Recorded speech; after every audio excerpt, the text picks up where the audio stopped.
Yeah, I think that as somebody who has played like a lot of TFD, I'm curious to see what somebody says who is outside of the Beltway. I want to see what his criticisms are and what criticisms he levied and see if I agree or disagree with them. So let's go ahead and hop into it and let's see what he's got to say. So a few weeks ago, I saw an ad for a video game and it looked like this. Hey guys, the massive F2P update of the Dude, these ads were so bad though, weren't they? Like, these ads were absolutely terrible.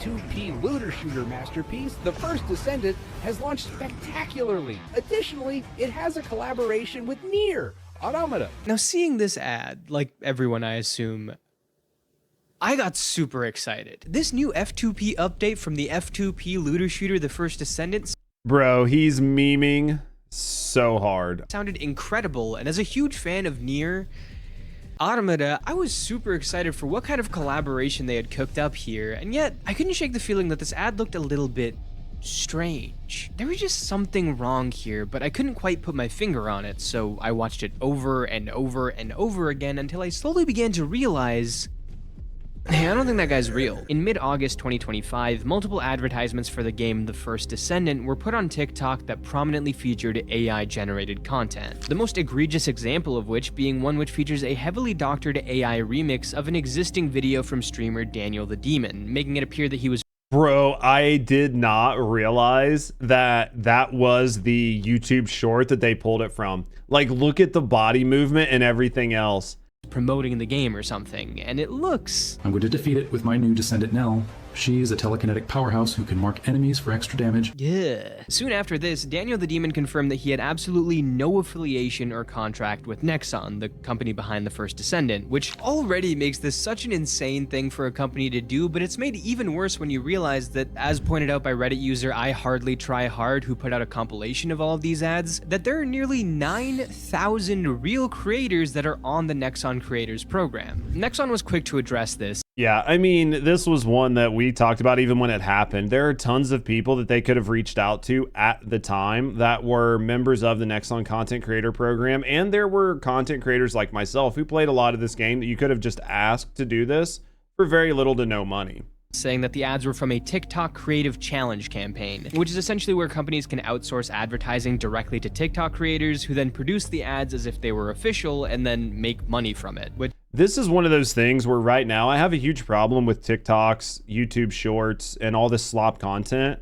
But basically, you can just grab anybody's content and splice it and put it up and make ad revenue off of it. There's like two different ways to look at this. One is, as a creator, it feels bad because you're like, I should be making money. But two, you're not actively making money off of it, and you wouldn't have been anyway because you weren't doing it. If you were doing it, then you would have been making money off of it. So the flip side to that coin is, as a creator, you're getting free exposure because people are remixing your content and putting it out there, which is technically good for you and it's not costing you any money.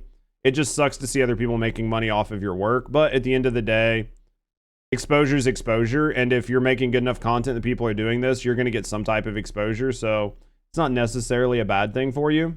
Sounds like a dystopian hellscape nightmare, but we don't have time to get into all that right now. Nexon's official statement not so subtly put all of the culpability on TikTok for not having anything to protect from copyright, although it's hard What those three people did is a felony in Korea, so Nexon panicked. I didn't know that. to imagine that they didn't have some level of approval on their side, considering one, it was going out as official advertising for the game, and two, since the Creator Challenge started back in 2023, I can't find a single other case of AI ad controversy, which you'd think this sort of thing would be absolutely ripe for, especially with no regulation. So I view their official statement with some pretty heavy skepticism. I mean, any time you try to act like the company didn't have any clue, you're being just naive. The company rubber stamped it, so the company has culpability. If you put the ads out, no matter how it was done, you're still responsible for them. Even outside of this whole AI ad situation though, The First Descendant is a game that's consistently confused the hell out of me since its release last year. Every single piece of promo I've seen for this game has been roughly 20 seconds of almost impressively generic gameplay, hidden inside of like 90 seconds of this, and this, and this, and this. But despite how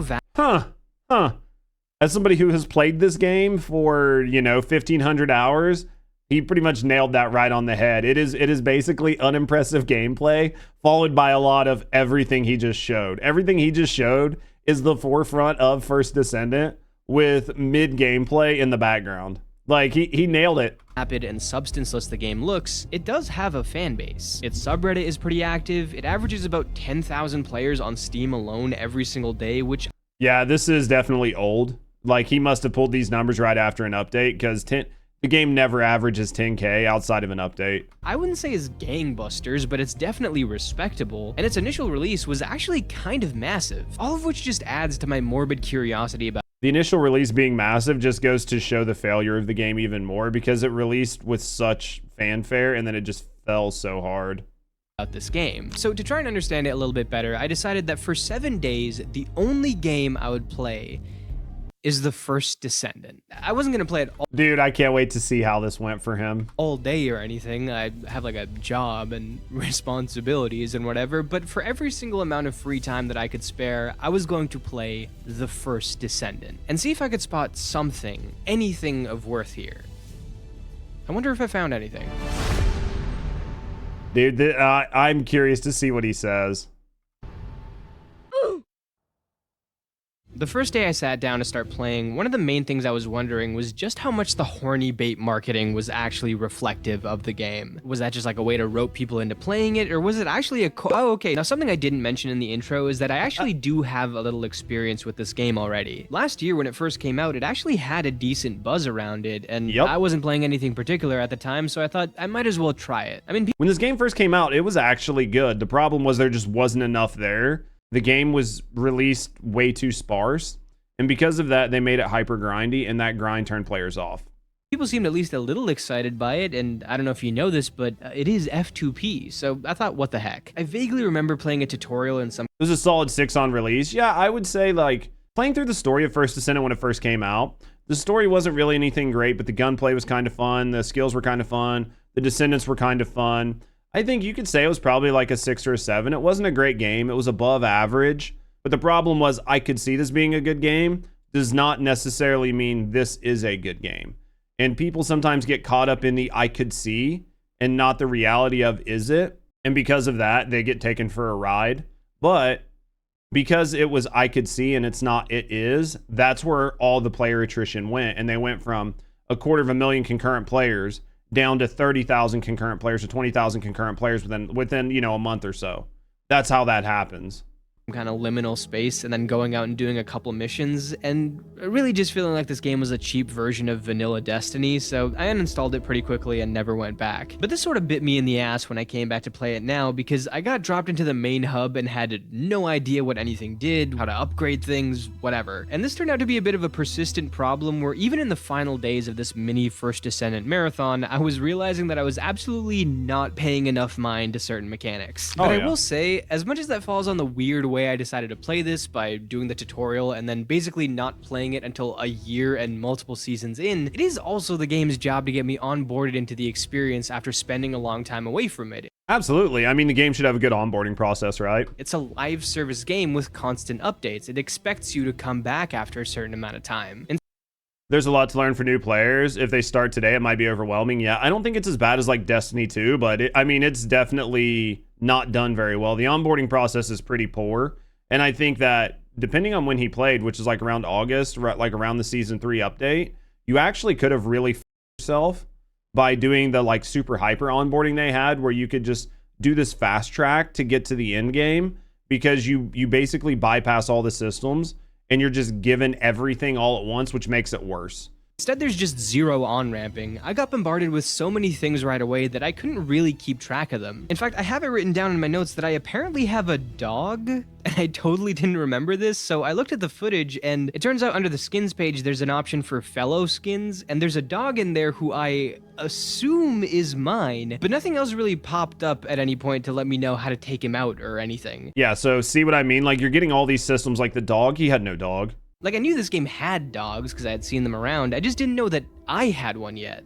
Or maybe I didn't and it just unlocks later. But then why is he even in the skins page at this point? The first, like, 45 minutes of hopping back. No, I mean, like, this is all hyper confusing as a player. into this game were so confusing to me that I decided that I was just gonna start over. That way I could just get the tutorial again and ease into things a little bit better. But it turns out that restarting this game is actually a massive pain in the ass. Unlike something like Destiny where you can just start up a new character and run everything back, starting this game up fresh and potentially picking a new starting descendant required a full account refresh. Something that, according to a bunch of people on the subreddit, can potentially lock you out of the game for an entire 3 to 15 days for some reason. I did not realize it could lock you out that long. That is crazy. On top of that, doing this would delete absolutely everything you own in the game, including every single purchased item that you spent real life money on, which the fact that resetting your account like destroys your purchased items is dumb. Which wasn't a problem for me, obviously, but like, I don't know, that's kind of crazy, right? So that means that you're totally stuck with your first choice no matter what, and the only proper way to try out new characters after this is by grinding the ever-living shit out of missions. And a lot of people who play First Descendant are going to be like, hey, this isn't that big of a deal. This first choice isn't that big of a deal, right? You can get all of these characters. Most of us have all of these characters. That's looking at it as somebody who's played the game a lot.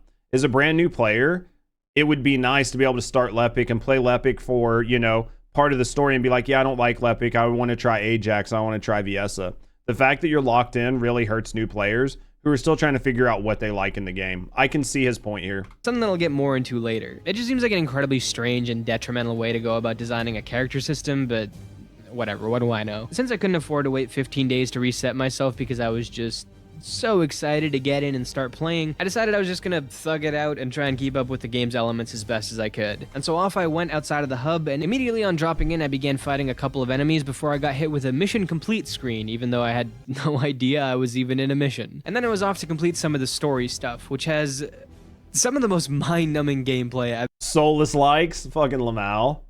Ever experienced. Every single beat in this game goes the exact same way. You get tasked by Silver Surfer to go out and complete random field missions, which are usually 1 to 3 minutes long, and all some play on the worst kinds of shooter missions. You know, like the stuff where you have to protect something from getting destroyed, or stay inside a circle to hack something while staving people off. Because you know how the most fun thing to do in an action game is stand still. After doing 2 of these field missions, you get a Bro, he's not holding back. I think this is a fair review. I know some people are going to be like, he was being really negative, but honestly, I think he's being very fair if you look at this from the outside. Proper mission, which lasts closer to 15 minutes, and each of these is basically just more of the field missions, just strung together with linear traversal placed in between.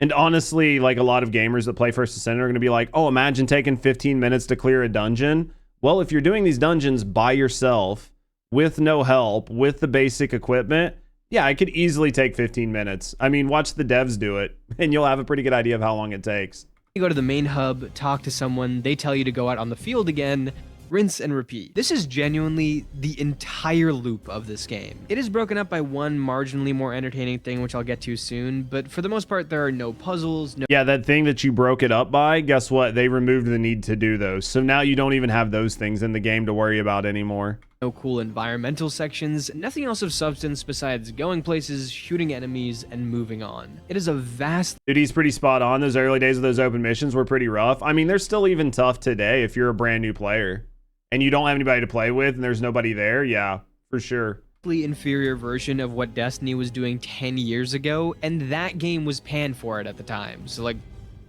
what is this? And you might be thinking, okay, yeah, that sounds basic, but it is a shared world looter shooter. Going around shooting things should be most of what it is, and that is true on some level, but what doesn't help is that the shooting sucks. Like, it's competent enough to not be embarrassing, but it's also mostly stuff that a single person could hack together in Unreal over a weekend. Weapons are all just basic archetypes, there's not a ton of personality in their looks, but more importantly, enemies are so brainless and so easy to take out that even if the shooting was genuinely incredible, it kinda wouldn't matter because what you're shooting at is basically just a walking hitbox. In the beginning, I enjoyed it because it felt like somewhat decent back when you had to use it.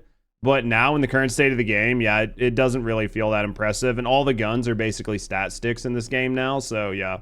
Early game, I was just ripping through any and everything that came in front of me with a single shot. I never had to worry about ammo. And that's fun though, like there was a level of fun, but you can see where it's basic at the same time. Oh, enemies never try to get out of my way or flank me, and I never had to be that particular about my movement. And actually, something that you might notice when you go through the linear missions in this... It's applicable today, it absolutely is. Look at the guns he's using, yeah. This game is that no enemies are just walking around patrolling areas or existing in the world, because that would require the enemy AI to have a whopping 2 states. Instead, everything you fight in this game gets dropped out of a little teleporter in small groups and then just walks directly towards you, allowing I mean, that's fair. Like, from a game design standpoint, the fact that the enemies only have 1 state, which is aggressive, like you drop them in and they're instantly aggro to people.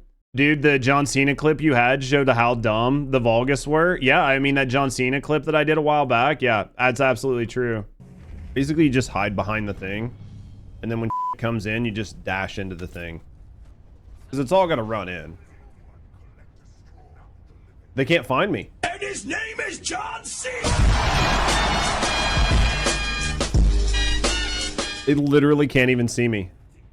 You need to usually pick them off in groups with a single grenade or a couple shots from any weapon. It's truly the most low effort, bottom of the barrel stuff. And I get that it's free to play, but like, there's a lot of free-to-play games that I think have a better core game loop than the first Descendant. The one thing that sometimes adds a little bit of flavor to this game is the grapple hook, which lets you fly around these areas super quickly and feels totally serviceable on its own. Everyone loves a good grapple hook, I'm not gonna complain about having one. But what I will say is that I noticed pretty quickly that most of the encounters in this game don't consider the grapple hook in their level design. I remember this being something that bothered me a lot about Halo Infinite's campaign, but compared to this, the level design of that game is like Dishonored 2. There's no actual need to use your grapple hook in combat, there's not a ton of ways to tactically reposition yourself to a better spot, and nor would you ever really need to do that since the game is, again, piss easy. And while there is a harder difficulty option, you need to clear areas on normal first to unlock it, so this is kind of the intended original difficulty. Anyways, after going through this repetitive process for a while and my brain kind of halfway shutting off already, I finally got to fight one of the game's main bosses, or Colossi. These fights happen in that weird liminal space again for some reason, and are still fairly uninspired for the most part, with you just chipping away at a massive health bar on a giant creature, but it was at least a breath of fresh air to fight something that was actually trying to fight back. But just as quickly as it began, it ended, and I was back to doing the same old stuff I was doing before. Now that wraps up most of my day 1 experience with this game, which was about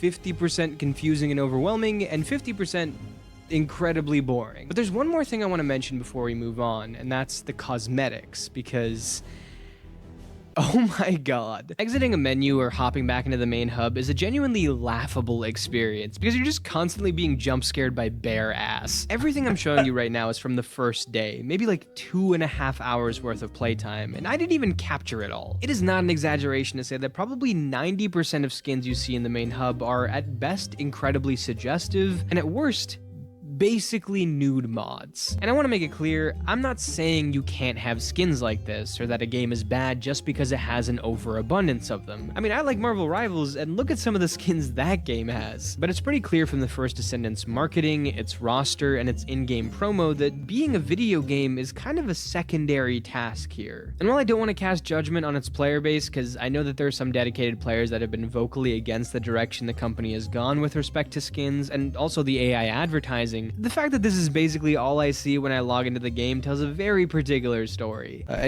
I mean, he's not wrong. He's not wrong. Like, there are gonna be people that are gonna hate that he said that. But I mean, if you're saying he's wrong, you're fucking lying and coping. Anyways, those are my thoughts on video game ass. I mean, I'm all about fan service, but yeah. Dude, rather they be open, the skins are the content. Yeah, I mean, like, you could basically just call it a skin sim, right?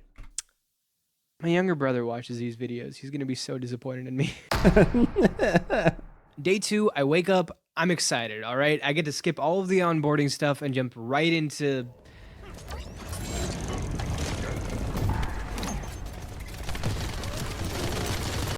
He's spitting facts for sure. That's all you see as skins go, just ass and more ass. Yeah, I mean, basically, he's in the right direction. This man right here is somebody who is outside of the TFD space talking about his experience. I think that it's worth listening to, right? Because this is what people think. When you're in the orbit of TFD, it's very easy to not hear what non-TFD people think. Like the fan service, there needs to be actual game behind it, not like skin shell that we have today. Absolutely. And I think that's the thing. A lot of people nobody cares about fan service as long as there's a game. But if it's just a fan service and there's no game, or like the game feels like very surface level, then people tune out. Hey, did I mention, by the way, that my character's name is Lepic? When I first opened it up the day before, I thought I made the name myself because I thought it said Le Epic, and I was like, okay, that's kind of cringe on main, but whatever. But no, that's the actual name of the character. His name is Lepic. Anyways, I hop back into the game, and This game is fan service. Is what the devs wanted to make. Oh, I think absolutely. The devs made exactly what they wanted to make.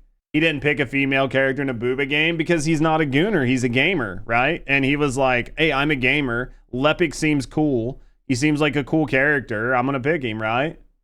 I noticed that there's a new tutorial quest for me to complete, which I was kind of hoping. Oh, man, he had the onboarding quest? Yeah, he started right in season 3. I bet this was really weird for him. I was done with the tutorial stuff, but whatever. Maybe I'll get a nice reward for it or something. The quest was kind of weird, though. It was to enhance and equip a few particular modules, which are like minor upgrades to your character and weapons. Stuff like better health regen, ice shots, stuff like that. But instead of being told to enhance and equip any module, or maybe one particular module that they allowed you to enhance for free, you had to upgrade and equip 4 very specific, seemingly random modules. They were seemingly random to a new player because you don't understand the importance of them, right?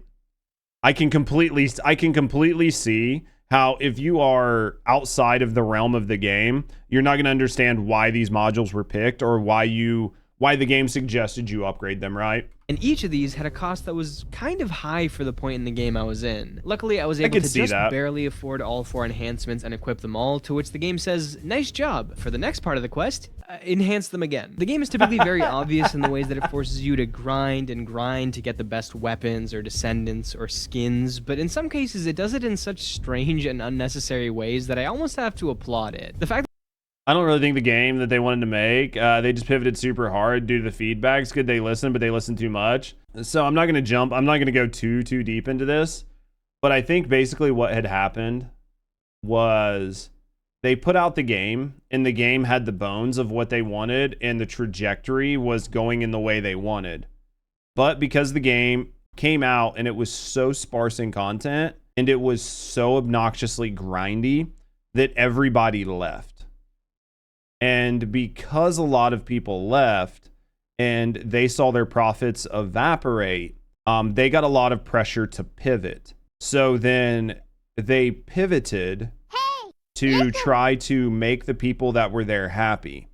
But the problem is only vocal minorities speak up. Most of your players don't talk, right? So most of your players aren't going to talk. They're just going to check out when they don't like something. And that's what happened. So then you had a handful of people that were saying they wanted one thing, and everybody else was like, man, I don't give a just make a good game. And then they listened to the people who were talking, and those changes were not well received. So the people that were still there just left. And that happened over and over and over again. The vocal minority talked, and then they made changes based on the vocal minority. Most of the players left. They can't talk. Yeah, exactly. And there's no better way to emphasize that or to showcase it than to look at the player counts. That there are some missions, even if they're not technically main missions, whose whole purpose is to suck your currency dry on things that you might not even want, is so predatory that I wouldn't be surprised if NBA 2K started taking notes. Anyways, it's probably Jesus Christ. Probably time to head out onto the field. Now, bro, I'm sure though, like as somebody that's a non-gooner, like turning around and just constantly seeing ass everywhere, you're gonna be like, what the dude, every time you turn around. A lot of this day, and I'll be honest, every day after this point, isn't going to have as much to cover as day 1 did. Since most of what you do is just rehashed over and over, and there's really nothing all that new to say about it. But I still managed to learn and experience a couple new things about the game every time I picked it up, and most of them were not great things. For example, day 2 is where I learned how beam rifles worked. See, absolutely, Wardu. when I first started using the beam rifles, I assumed this bar on the right side was just an overheat, because, you know, that's how these kind of guns usually work. But hitting the top didn't really do anything, and I still had a limited ammo pool that I had to reload like any other weapon, so I kinda didn't get what this was all for. As it turns out, these bars on the side are actually supposed to indicate how much charge you've built up, and the gun gets a damage multiplier every time you hit the next level, which literally doesn't matter because nobody uses charge rifles. But yeah, I mean, it's a good thing to learn, but basically this entire class of weapon has been outclassed by everything else in the game. But yeah, they could have explained that to you. maybe sounds interesting in theory, but there's a couple of things to note here. One, early game is a little bit wonky because the charge builds up really fast, but your ammo also runs out very fast, so it's kind of hard to notice the effects of this mechanic. Two, unlike the more typical overheat system, this take on beam rifles not only makes them less unique compared to other weapons, but also encourages you to stand still and hold trigger, while overheat discourages you from that, leading to a better combat flow. Three, the damage multipliers are apparently not very good and not worth how long it takes to charge up. Four, the range on these weapons is like 10 feet long, even though you're shooting a literal laser beam. And five, all of this effectively makes the beam rifle a very slightly altered version of an assault rifle, which is especially boring considering that half the weapon types in this game act extremely similar to assault rifles. I mean, he nailed it though, right? They tried to make a decent one with Voltia, but it just didn't work out. Things still sucked. Yeah, I returned a 3-month break. I'm enjoying the update. Really like Harris and Hypernova. I'm happy you're liking it, right? Like, we're not shitting on people who enjoy the game. So yeah, it became pretty clear that any sane person would avoid these guns like the plague, so naturally I used the exact same one for 5 days straight. I also noticed that you can just complete the same field mission multiple times to complete the field mission requirement, because the devs don't actually care about these missions and their quality. They're just ways to pad the time in between all of the other content that basically feels the exact same anyways. And another fun discovery was that sometimes the game puts mission markers and fast travel so close together that it's next to impossible to actually fast travel to that spot. Sometimes it works, sometimes it just doesn't latch onto the right thing. It might legitimately be the hardest part of this game. The only Never noticed that. That is absolutely a console problem. I've never noticed that. You just said it, the devs don't care. other major event from day 2 was that I got to fight a regular mission boss, like not a colossi or anything, just some dude at the end of a mission. And to no one's surprise, he's a total waste of space. He looks like a basic enemy. He literally just floats around for you to rip into, and then when you knock off one of his health bars, he gets a shield. You have to break the shield and then do it again 2 more times. Oh boy, I sure hope not literally every single boss in the entire game is like this. You don't use the beam rifle? Hey man, this is a brand new player. He doesn't know. Surprisingly, more of the same. It was just go out on the field, complete missions as fast as possible, go do the proper missions, and then repeat ad nauseum. Something I haven't had a chance to mention yet, though, is that the game does have a story, with cutscenes often playing at the end of main missions. But to call the plot catastrophically generic is probably doing it too many favors. It's your standard, you're an advanced class of warriors here to save the world from aliens fare. Welcome on in, Desperado. 16 degrees, dude, that's death cold. One of the villains straight up looks like Dr. Nefarious, and most of the plot points center around putting out random fires or grabbing new MacGuffins. At points, the game will try and convince you that it has some sort of deep lore, and people have looked into the details explaining how this world and tech came to be, but honestly, when you get past the surface, you just kind of see more surface. There's literally nothing impressive about any of its narrative elements, whether it's lore, presentation, dialogue, art design, or, God forbid, the voice acting. Now, this is a Korean game with English translations, so I do think it gets a little bit of slack for this, but absolutely. I can't remember the last time I saw a set of characters so incredibly lifeless from dialogue to demeanor. I mean, the most standout character is probably Jeremy, and I'm Jeremy. sorry. If the most interesting person in your sci-fi adventure game is named Jeremy, something has gone horribly wrong. I also use interesting as a very loose term here. He's interesting relative to everybody else in this game, but that's because everybody else has literally no personality. Jeremy, on the other hand, kind of has one, but also the delivery of that personality is so half-assed, it's comical. Because he's supposed to be like the rebellious, spunky loudmouth of the group, but he delivers every line so unconfidently that it just sounds like he's pouting more than anything. I'm going to do things my way. Don't even think about tagging along. If I knew you'd be seeing that, I would have stuck with the operation instead of dropping out. Bro, I didn't pay attention to like Jeremy when I played through the campaign. Dude, he sounds like you could have pulled him out of an Elder Scrolls game. Literally, if I wasn't watching this and I heard these lines of dialogue, I would be like, dude, are you playing Skyrim or something? Like, is this an NPC from the Elder Scrolls series? Like, maybe it's from Fallout. He sounds like AI. Yeah, I mean, he probably was. And I wouldn't have been slapped by Alpha. How dare you question my attitude? God, I don't know why Alpha looks out for you guys so much. Gonna cry? At their worst, characters are so bland that you forget about the You gonna cry?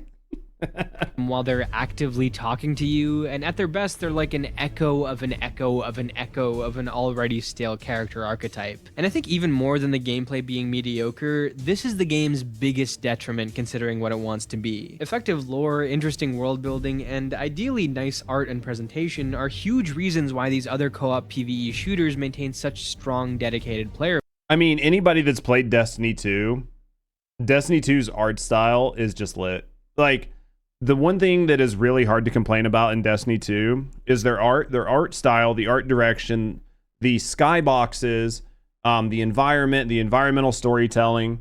Like, Destiny 2 has always done a really good job of just being amazing to look at. Bases. This is particularly true for Destiny. It's true for Helldivers, even though that Wally's so big, yeah. Well, even Helldivers. I'm not a big fan of Helldivers, but yeah, you could say the same thing there. kind of a slightly different style of game. From my understanding, it's true for Warframe, which I've never played like look at the background and the environment around Warframe here in this mission. Like this place feels vast and open, but it feels like there's something going on.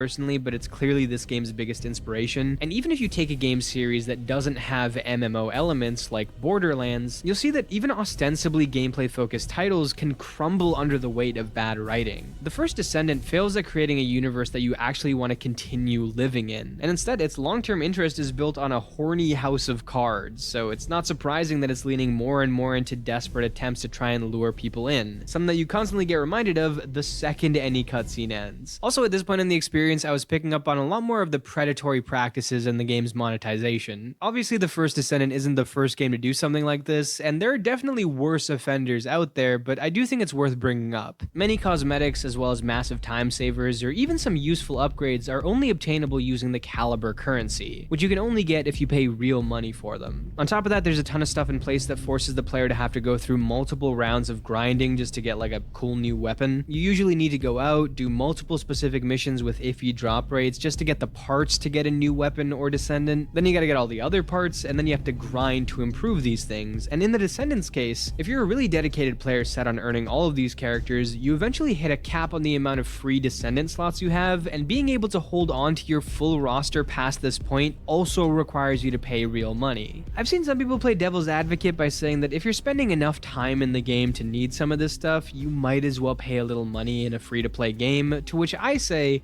that's stupid, and also this is... I think he's being a little bit facetious in that, because I do think anybody that, even not even playing devil's advocate, I mean, if you've put, you know, a couple hundred or a couple thousand hours into the game, I mean, you should probably support the devs at some point to some degree, right? Even if it's just only spending $50 or $60 one time, that's the cost of a game, so... The system is screwing over the most dedicated player base of the game, which seems pretty backwards. I will give credit to this game that it is typically a bit more upfront with some of this stuff than other games have been in the past, and I guess all you like RuneScape nerds probably don't think that the grind here is that rough, but the game does feature just a lot of things I personally really dislike, despite not being 100% against microtransactions if they're applied in the... No, but he's right, you shouldn't have to buy quality of life and free to play. No, I get what you're saying. You shouldn't have to buy quality of life. There's like a lot of conversations. Wally and 4, you guys have fun with Wally. I don't even have the game up. Right way. Like, you can monetize free-to-play stuff, that's totally fine, just don't make it this much of a pain in the ass to play it for free. Back on the gameplay side of things, not much more went on. I fought my second Colossi, this time as a public match, and it went like this.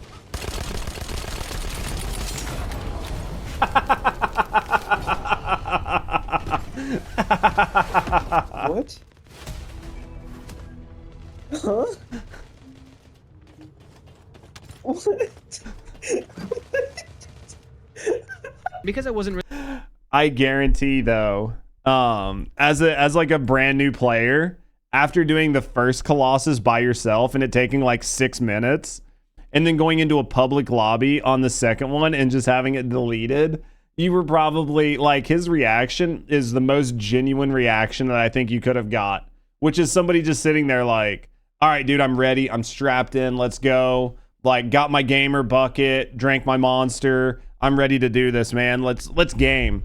And then all of a sudden, like, Haley shows up and just kills it in 3 shots. And it could have been worse because he could have had one of us in there, where as soon as it spawned in, it just evaporated. Really all that interested in doing side activities or grinding or anything like that, and was just kind of shooting through the story of the game, it did start to get a little bit harder. Not like anything more interesting or complex, mind you, but the amount of damage my weapons were doing just felt a little bit more reasonable, and I actually decided that I was going to rock with super outdated builds for a while, because not being super overpowered was actually making the game just the slightest bit more fun. MH Swooser moment. When I first started, it took you 3 days before you got carried against the Ice Maiden. Yeah, and she just like vanished. Yeah. To be fair, Warframe may give you a little free plat, but even the game doesn't tell you how much you really need inventory space, or that you should use it on that. But at least you can earn plat in the game, unlike Caliber, for literally over a year when Warframe had the system pretty early on. Yeah, like that's why I think it's really fun, Han, to watch somebody who gave the game a review that wasn't from Warframe or wasn't from First Descendant. It's really cool to see an outsider's perspective, because for a lot of us that have a lot of time in Warframe, First Descendant, whatever, it's really easy to see things differently, right? I'm fine with as long as you can get your own. This guy's hitting things pretty on the head. No, I think he's doing a really good job as somebody who is outside of the ecosystem, and I don't think he's being hard on the game. I just think he's stating things the way he saw them as a player, right? With like no real care one way or the other. Every once in a while when I was scrolling through a menu, this icon would appear and I would just ignore it. But one time I clicked it assuming it would like show me an in-game guide or something, but instead it literally opens up a browser overlay on PlayStation and shows you a blog post explaining what's in this menu screen written entirely in Korean. Anyways, day 4 I thought I might actually try doing some side quests. I wasn't really that interested in the rewards or anything, because again, I was pretty set on just putting myself at a disadvantage here, but I realized that 1, I should at least be engaging with that part of the game, and 2, I wasn't even getting that many weapons to switch to even if I wanted, so just for posterity I thought, whatever, I'll give it a shot. Turns out most of the side content feels identical to the field and normal missions, which I guess I don't know what else I was expecting there. The only mission format that I stumbled on that was even slightly different was Special Operations. And each of these are essentially 10 rounds of fighting enemy waves with the ability to leave after each round to get a certain amount of cumulative rewards. I do think that for this man and for his review, I think it was really smart that he played everything solo. Like if you notice, he's in Spec Ops without a fire team. I think that actually gives you the best idea of what the experience is going to be like for a lot of players.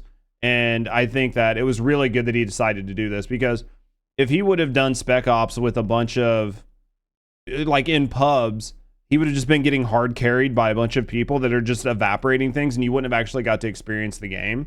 So I actually really commend him for trying to stay in solos as much as possible. Each wave increasing in difficulty and therefore pressuring you more and more to hit the eject button at the end of every round. And this is actually kind of an interesting reward setup, and it was the first time in days I thought maybe I'd see something new for a second, but I got my hopes up for nothing. Because while the structure of the rewards and the ramping difficulty here is a little bit different than normal, what you're actually doing is exceedingly familiar. On top of that, absolutely zero thought has been given to the difficulty curve of these waves, meaning that for 5 straight waves I was just breezing through absolutely everything, just like I had been with the entire game, even with outdated weaponry. And then wave 6 just hits you like a ton of bricks and becomes absolutely impossible. I would just start taking damage incredibly fast and had to run away and recover my shield because it was getting one-tapped. It was just a total overcorrection that had me desperately trying to survive, eventually failing, and logging over an hour into the mission overall. And my man spent an hour in Spec Ops. Oh, that would put a bad taste in my mouth. Well, you have to imagine he's MR5, level 23, probably doesn't have like any catalysts, and he went in there with weapons that put him at a disadvantage. And it's not like, you know, it's really easy to swap weapons, because unless you swap them between rounds, you're basically fucked, right? I don't even think you can swap during rounds.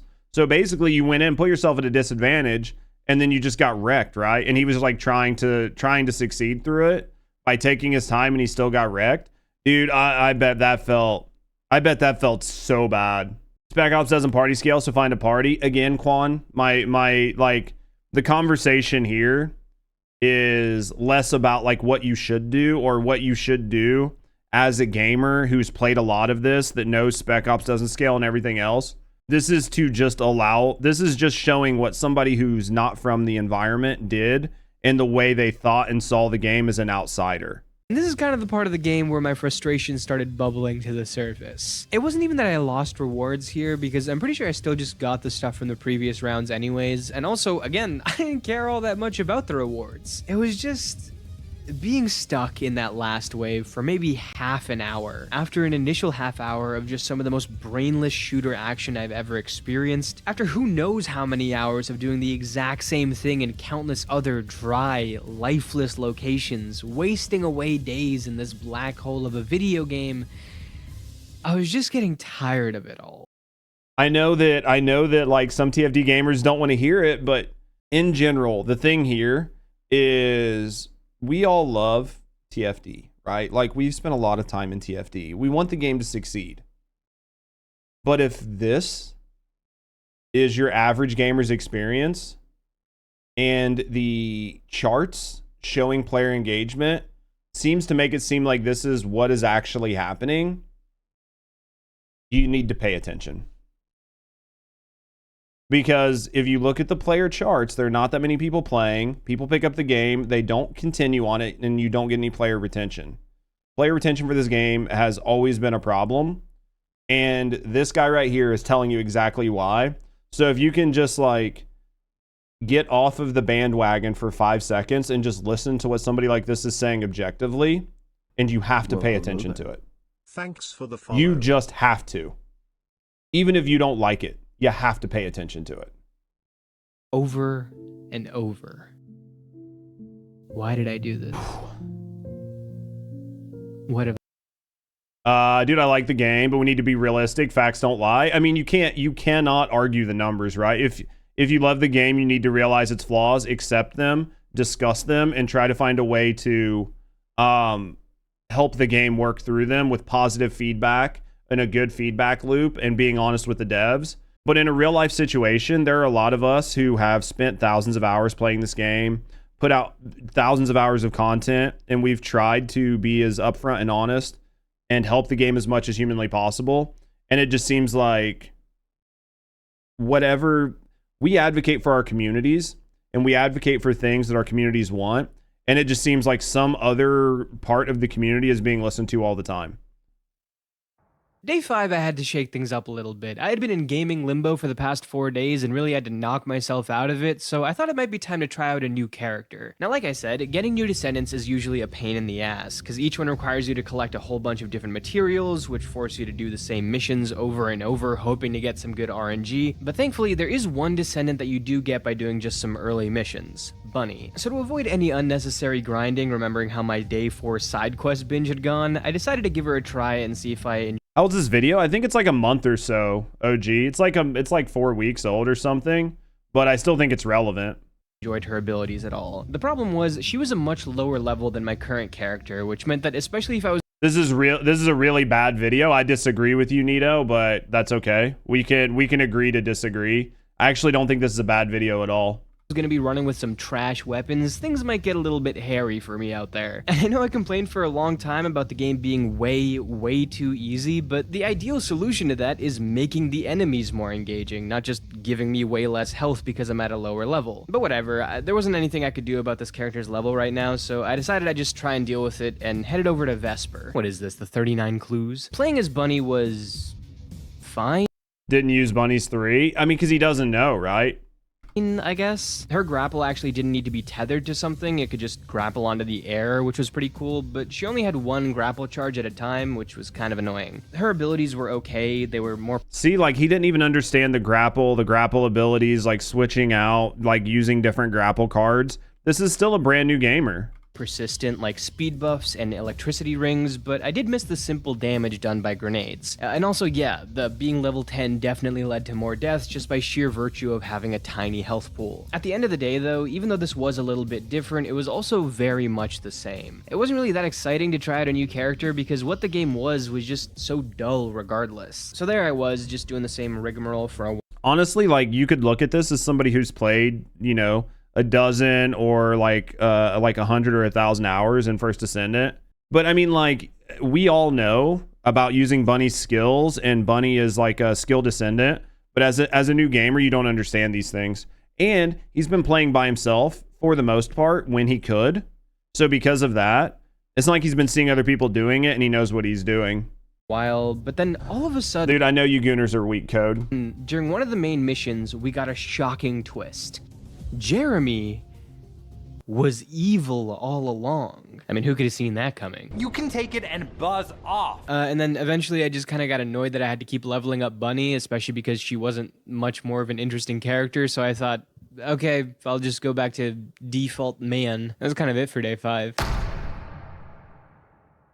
Jeremy's betrayal from yesterday had really shook me and my fellow descendants to the core, so we had some important discussions and realized that the best— You had to use mainly guns because she was strapped for MP. I mean, in the early game, when you don't have catalysts on your descendants, when you don't have all the mods, you don't have everything that you need, you are basically stuck to using guns for the most part. And complains that he doesn't understand. I mean, I've watched this entire video, Nito, and I think that from everything I've seen him say, I could see this being a very realistic new player experience. You might not have had this experience, and I might not have had this experience. I think that if you are objective and look at it, I think that so far this video is probably more in line with a new player experience than what yours and I's are. And the reason I'll say that is from this chart right here. If he was wrong, then this chart wouldn't look like this. If he was wrong and this was not your average new player experience, then this chart wouldn't look like this. You would have much higher player retention and your player numbers would be much higher. First time you play the game and what you think about will be the deciding factor is whether or not you want to keep playing it. Exactly. And if you look at the chart, a lot of people pick up the game, not a lot of people keep playing it. thing that I could do right now was probably go out and do some more field missions. At this point, it was becoming painfully obvious that the only thing my mediocre weapons were accomplishing was just padding out how long missions took, and I thought I might as well try and get some nicer gear before I go on my final push tomorrow. Plus, I hadn't really messed with any of the grindy aspects of this game much, which was by choice, but if I was going to talk about it in a video, it made sense to try and engage with it as much as I could. The game has a system where you can research— See, and he's figuring out things like 3 and 4 and 5 days in. So it's not that the guy's not able to figure these things out or they're not in there, but again, just try to look at this from like your average gamer who's like, yeah, I don't really care. I just want to get on and have fun. How's Graybeard doing? legendary weapons by acquiring specific materials that'll help build them, so I picked a weapon I wanted and tracked down where I could get those materials. And the first one came from a specific mission down in the swamps that had a 20% drop rate, which is kind of annoying because it just means I have to keep doing the mission until I get lucky, but those odds aren't that bad. Plus, the other rewards for this mission were a couple of weapons that had a 50% drop chance each, and they were both infinitely better than the stuff that I had now, so I thought, honestly, that's good enough for me. See, he's like learning. He's learning where to get weapons. He's learning where to get levels. He's like understanding things, so he's figuring it out for sure. I think a new player would have quit way earlier because they're not making a video. I don't disagree with you, Panda. I think if this man wasn't making the video, he wouldn't have continued, right? For this particular gamer.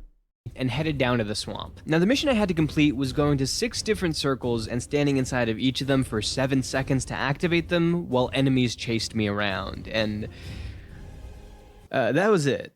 And if going to 6 different circles to stand inside each of them for 7 seconds sounds stupid to you, it's because it is. I really wasn't kidding when I said this game's missions were the worst kind of shooter missions you could imagine. In fact, the first time I tried this mission, it was so simple that I decided the second time I was gonna go through the whole thing without firing a single shot, and I beat the whole mission without dying once, so I don't know, make of that what you will. What was a little bit weird to me though was that I actually hadn't gotten either of the gun rewards yet, even though my odds of getting at least one of those over 2 full runs was over 90%.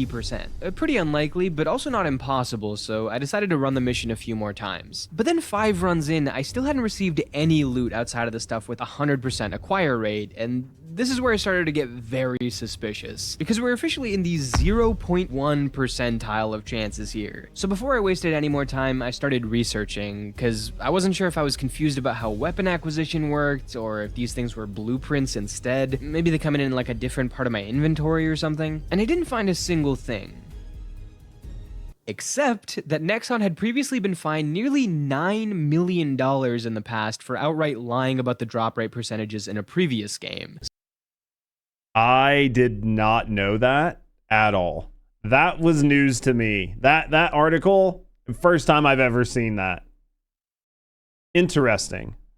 So now all the alarm bells are ringing, and I'm really starting to think something sneaky is going on here, and the only way to check was to keep attempting the mission to see if my luck would finally change. On the 8th attempt, I did actually receive the special material I was looking for, so that's good. And also I realized that I could fully craft a different research weapon, so I did so in hopes that it would help me get through the mission faster, only to find out that I had to wait multiple in-game hours for the research to complete and receive the gun. But don't worry, you can speed it up with real money. Then I went back to the mission and tried it again and again, and between each attempt I tried more and more desperately to find what I was missing. Because there has to be something wrong here. Either there's a massive controversy about this somewhere that I'm just not finding because these odds can't possibly be correct, or I'm being an idiot and just not understanding the mechanic. After 15 attempts at this mission, which meant we were officially in the 1 in a billion territory, I realized that no amount of Googling was gonna get me anywhere, and I just went straight to the source.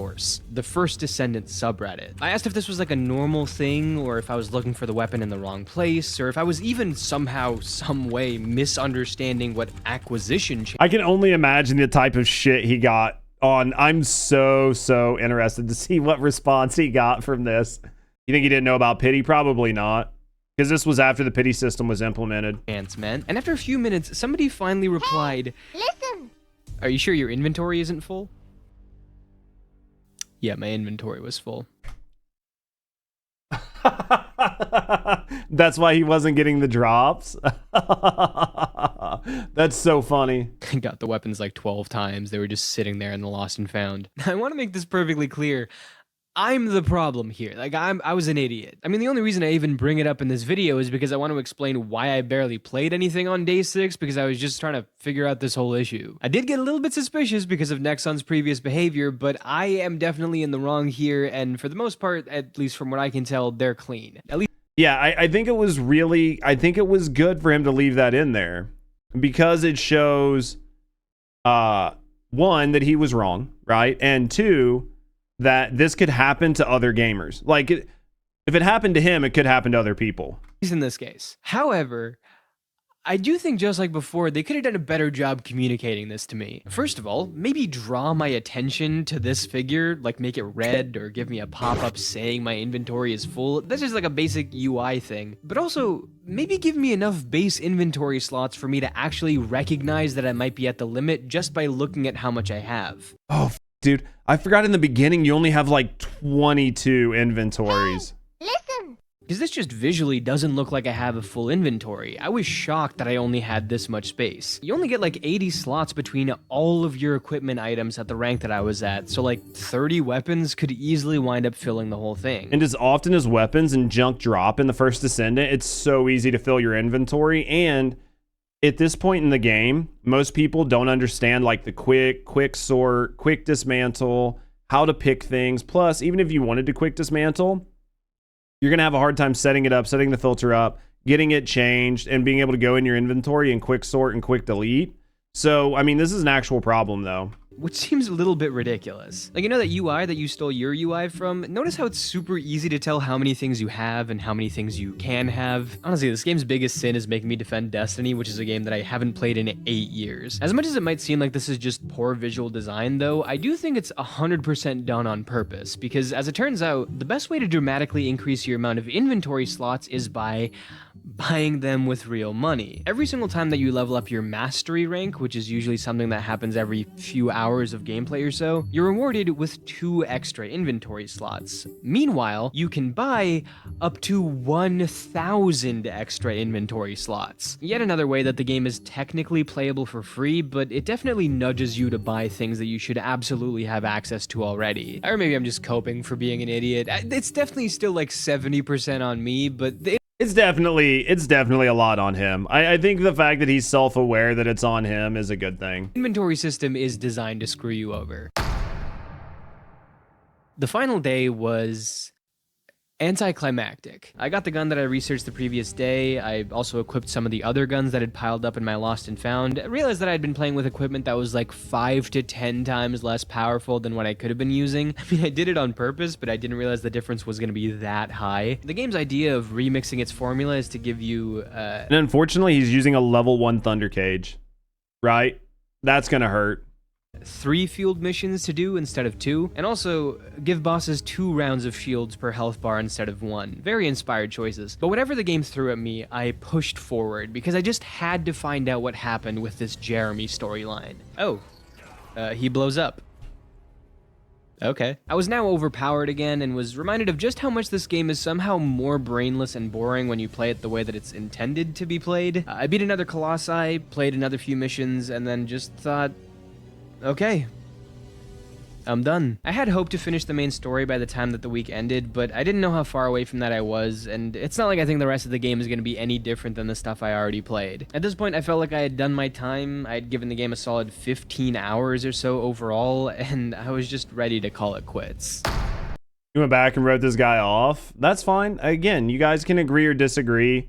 I can only imagine the type of comments that will show up when I actually... if I decide to make this a video and put it on my main channel, and it's going to be, guy's an idiot, guy's retarded, guy's not a gamer, guy's shitting on the game, guy's gay for not liking Gooners, guy's too harsh, he didn't spend enough time trying the game, he didn't play the game the way I would play it, which means he's retarded. Is basically what the comments are going to be. And basically all of those comments, I'm just going to brush off the table. Because at the end of the day, you can like or dislike what he said, but his sort of like reaction to the game and his takeaway from playing the game is obviously what's happening to a lot of players, or else we would have higher player retention. And whether you or I agree with or disagree with it, the numbers seem to back up what this man said. I think paying attention to what he's saying and understanding the criticisms levied isn't a bad thing. I'm not saying that you need to redesign the whole game for this one person, but I do think that he levied fair criticisms to certain systems and mechanics and just the way things are perceived. And as we talked about earlier, just even the onboarding process, the way you teach people, I'm not even saying you have to change it, but there are things you can do. There are mandatory items you can put in the game that force people to stop and learn things. There are millions of things that could be changed, and we all know that. We all know that it could happen. I'm not saying this is the best review of the game, but I do think that this is a lot of people's experience. His experience is the same as yours. All your friends' experience. Out of the 4 of us, I'm the only one that continued to play up until a month ago. Yep. After ragging on this game for, honestly, a lot longer than I thought I would, you might be expecting me to say something like, this game is so bad that I got it for free and still feel ripped off. But honestly, I don't really feel that way. Despite some clear frustrations at how the game handles certain things, and also just being upset that it kept me away from other games, which was a totally self-imposed issue, I don't really have that much disdain for this game. There are definitely worse games out there, more predatory games, more fundamentally broken games. In fact, I mean, I usually cover games that I like on this channel, but if you take the short list of games that I've heavily criticized on here, The First Descendant is maybe the best out of the bunch. It's not as absolutely busted as Redfall or Enchanted Portals, it's not as personally frustrating to me as a game like Gotham Knights, it's not as haunting as Wild Woody, but it is, to me, the epitome of Soulless.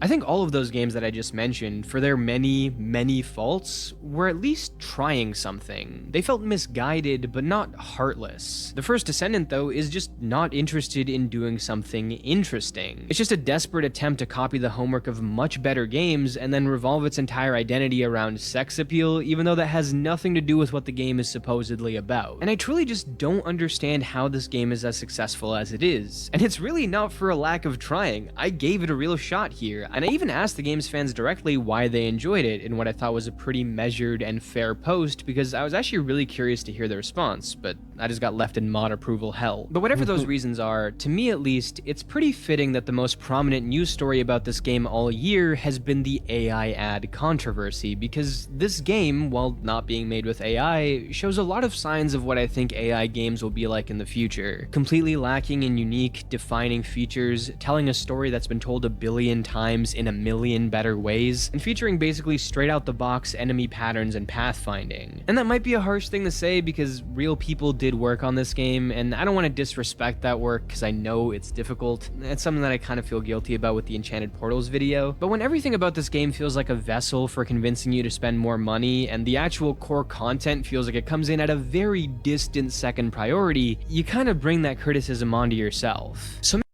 So like we were talking earlier, right? And we were all talking about like the way he talked about the game or whatever.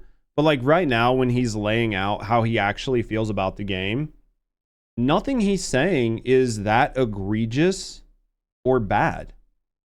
Right? He's just saying, "Hey, I played the game. It's not great. It's not bad. It's just a game." Right? It's just a game. Like all the stuff he was having and the frustrations he was having and everything else, like some of that was self-imposed, some of that was his own problem, some of it was for the video. But at the end of the day, this type of conversation that he's having at the end is where I think it boils down for a lot of people, which is they have a bunch of other games laying around that they want to play, and they boot this up to play with their friends, or they boot it up to try it. They spend a couple days with it, and then they find that they have something else they want to play, which just seems more interesting, and they move off. And the numbers on Steam show that.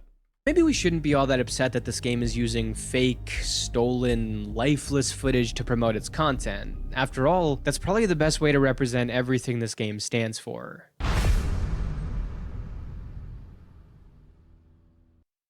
I know that some of you guys will disagree with a lot of the stuff he said, but I think that I can understand where he's coming from the outside, and I don't think that it was necessarily a bad review. I do think that he obviously did some things to like hurt himself to make it worse. But at the end of the day, I think that what he's saying has to be the general experience of most gamers, or if not, the game would be more successful.